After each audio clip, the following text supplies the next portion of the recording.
Hello, j'espère que tu vas bien. Je te retrouve aujourd'hui dans cette nouvelle vidéo pour te parler des indispensables pour le séjour à la maternité. À la base, en fait, je voulais te faire une vidéo sur ma valise pour la maternité et la salle de naissance. Mais il y en a énormément déjà sur YouTube. Je me suis dit que ça pourrait être pas mal de te faire un petit peu un raccourci de toutes ces vidéos aussi et de te dire les indispensables, les choses auxquelles finalement on ne pense pas qui peuvent être très utiles pour le séjour à la maternité. Dans un premier temps, je vais commencer par te parler de la salle de naissance. Quels sont les indispensables du coup pour la salle de naissance?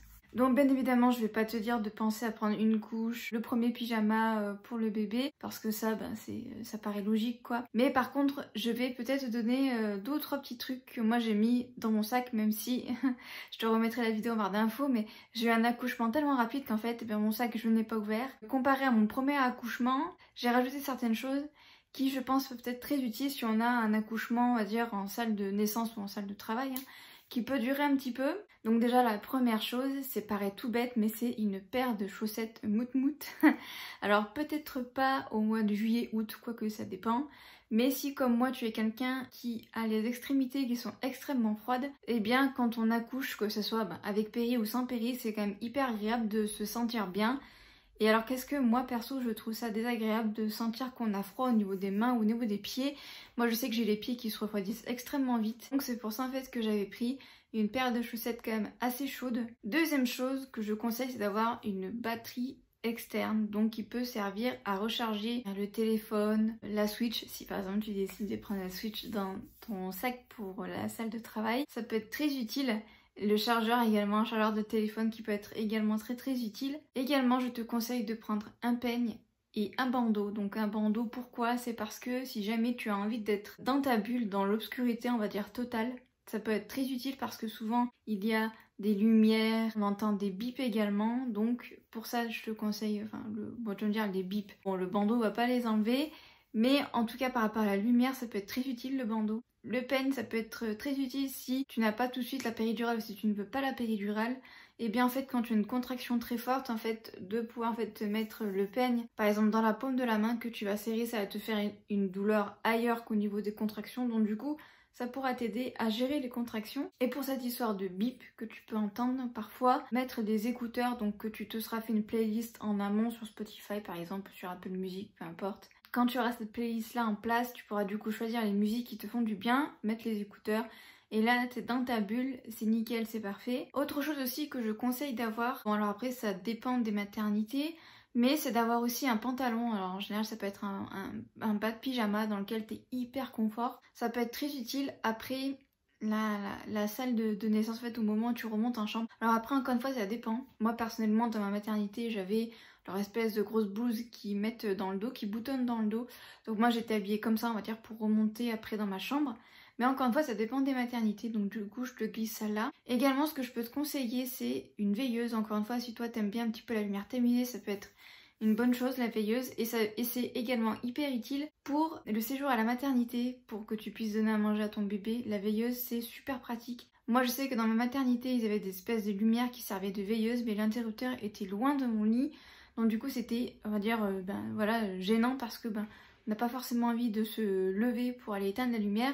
Donc d'avoir une veilleuse à portée, c'est quand même hyper utile. Également pour la salle de travail, je te conseille d'avoir de toute façon toujours une bouteille d'eau et de quoi grignoter. Donc ça peut être des barres de céréales comme des fruits secs par exemple. Moi c'est ce que j'avais, donc des fruits secs c'est hyper utile. Si jamais t'as un petit coup de barre ou t'as un petit peu faim, ça peut vite te caler et ça peut être super utile.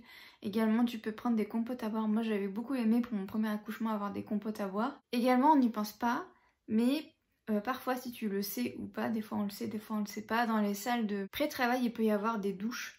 Et donc du coup si tu as envie de prendre une douche, parce que moi je sais qu'en tout cas les douches ça m'a énormément aidé, ça m'a apaisé de fou. Donc du coup ce que je conseille si tu as ça dans ta maternité pour les salles de pré-travail, c'est de prendre une serviette et un gant. Si par exemple tu as envie de te mettre un gant sur les yeux pendant ta douche pour être vraiment dans ta bulle, ou si tu as envie de te laver vite fait, ça peut être hyper utile. Et donc également une serviette pour pouvoir t'essuyer, ou même pour pouvoir mettre ça à tes pieds si jamais t'as pas envie de t'essuyer, ça évite de glisser également. Donc je te conseille d'avoir 2 petites serviettes. Bon après ce que je te dis, tu auras l'impression que ça fait un gros sac, mais moi j'ai rentré ça dans un sac à dos, donc bon voilà. des trucs tout bêtes, mais par exemple un paquet de mouchoirs ça peut être hyper utile si par exemple t'as le nez qui coule, si la personne qui t'accompagne veut se moucher, ça peut être hyper utile. Bon, avec la pandémie, tout ça, un masque, bon bah voilà, ça peut être également utile de n'en avoir un sous la main si jamais. Et un élastique si tu as les cheveux longs, parce que si jamais tu arrives à la maternité et que voilà, comme là par exemple, tu as les cheveux détachés et que t'as chaud, t'en peux plus, tout ça, c'est quand même hyper pratique d'avoir un élastique et de pouvoir attacher tes cheveux. Donc voilà, on va clore, on va dire, le chapitre par rapport à la salle de travail et de naissance. Maintenant, je vais te parler un petit peu des indispensables qui m'ont littéralement sauvé la vie pendant mon séjour à la maternité. Donc déjà, de 1, le premier truc tout bête qu'on n'y pense pas forcément, mais c'est d'avoir une rallonge pour pouvoir brancher son chargeur.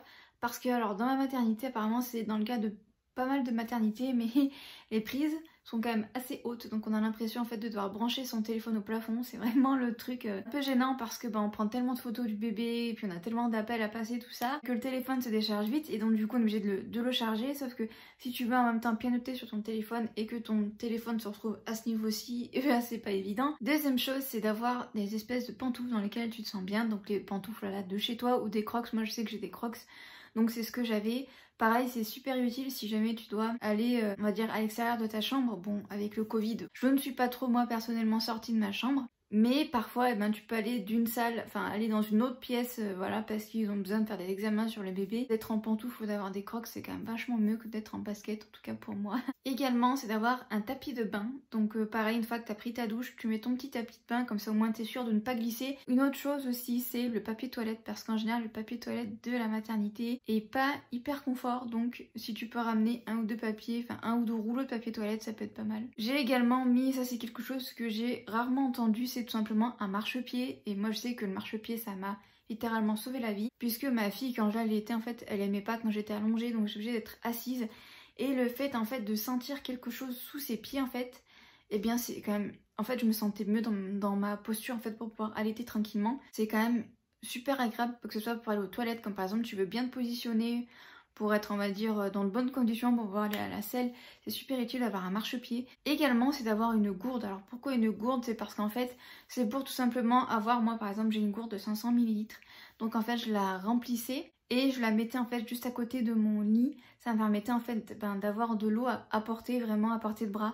Et ça me permettait du coup de moins me fatiguer. Également, ce que je conseille aussi si tu peux, c'est de ramener le coussin d'allaitement, le coussin de maternité, ça c'est super pratique. Mais également ramener ton coussin de chez toi, parce que les oreillers de la maternité en général sont pas très confort. Bon, moi dans ma maternité ça allait de ce côté là, mais ça peut paraître vraiment comme un indispensable pour certaines, donc je te le mets là. Également tu peux demander à la personne du coup qui fait des allers-retours pour toi, là on va dire ça comme ça, tu peux lui demander de te ramener de la bouffe, parce que autant pour mon premier séjour à la maternité j'avais super bien mangé, mais autant pour le deuxième séjour ça a été une catastrophe de ce côté là, et j'étais bien contente que mon mari me ramène des cochonneries à bouffer, parce que très clairement j'ai mal mangé et j'avais tout le temps faim. Heureusement, comme j'ai accouché assez rapidement, j'avais toujours en fait le petit sac de fruits secs que j'avais mis dans mon sac pour la salle de travail.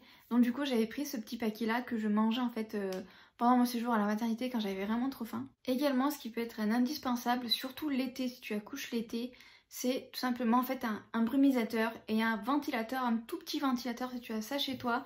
Ça peut être vraiment top que la personne voilà, qui vient te rendre visite te ramène ça, surtout s'il fait chaud. Ça peut clairement te sauver, parce que s'il fait vraiment des grosses chaleurs dans les maternités, il fait déjà assez chaud.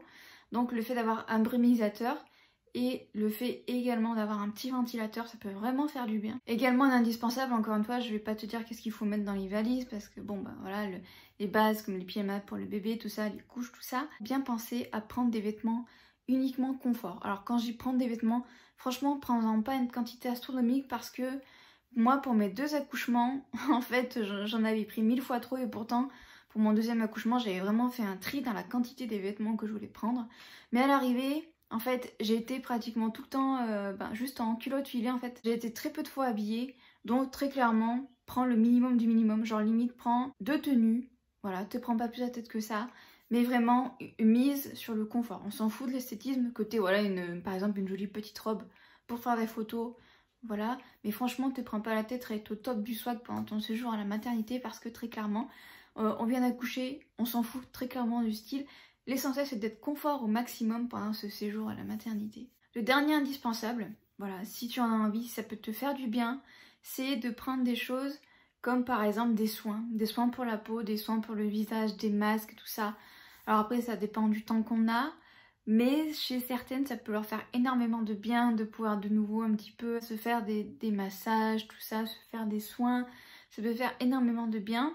Donc c'est également quelque chose que je te conseille si toi c'est vraiment quelque chose que tu adores faire. Moi personnellement je zappe tout le temps de faire mes soins, très clairement pour moi ça m'a pas du tout été utile et j'ai embarqué très peu de choses de ce côté là. Mais si toi tu as besoin de te faire du bien après ton accouchement, voilà, prendre 2-3 masques, te prendre un petit gommage, des choses comme ça peut vraiment te faire du bien, donc n'hésite pas à prendre ça.